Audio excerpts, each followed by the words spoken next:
Hello दोस्तों, welcome back my YouTube channel boys of the week. फिर एक बड़ी खबर के साथ आइए बढ़ते हैं बड़ी खबर की ओर।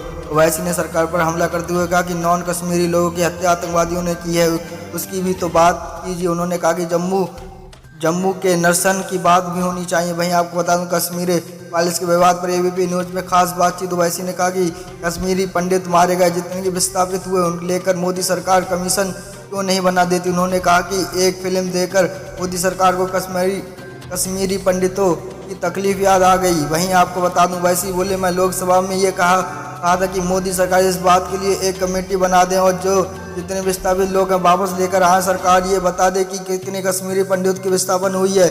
वैसी ने यह भी कहा कि 1500 हिंदुओं की मौत पर कौन रोएगा।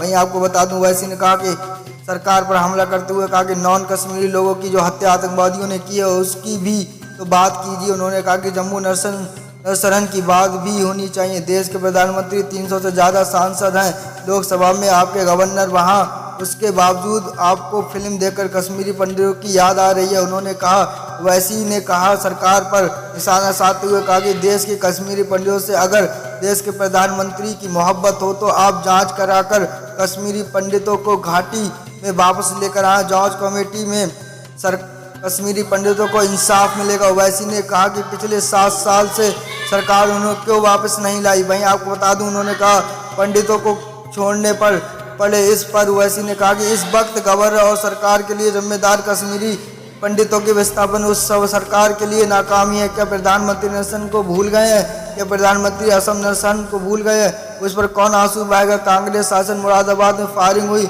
इस पर मामले की भी जांच होनी चाहिए। कश्मीरी समस्या के लिए कौन जिम्मेदार है? इस सवाल के जवाब ओवैसी ने कहा कि लम्हों से खता की सदियों से सजा पाई है। ओवैसी बोले, कश्मीर पंडितों की सुरक्षा मिलनी चाहिए। कश्मीर को कश्मीरी अपना सेब नहीं बेच सकता।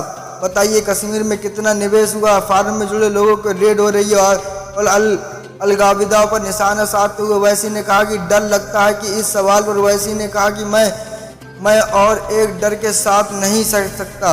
ओवैसी ने कहा कि डर एक समंदर के 2 किनारे हैं। देश की मोहब्बत से अलविदाओं से मिला है। सरकार के डेलीगेशन मुझे घाटी भेजी। बीजेपी को अपनी कश्मीरी पॉलिसी साफ करनी चाहिए। बीजेपी को सत्ता में बीजेपी की हुकूमत भी है। अभी प्राइडेस्ट नहीं हूँ कि मैं बीजेपी का नाकामियों को जनता को बता दूं कि हिजाब पर फैसले पर क्या परेशानी थी।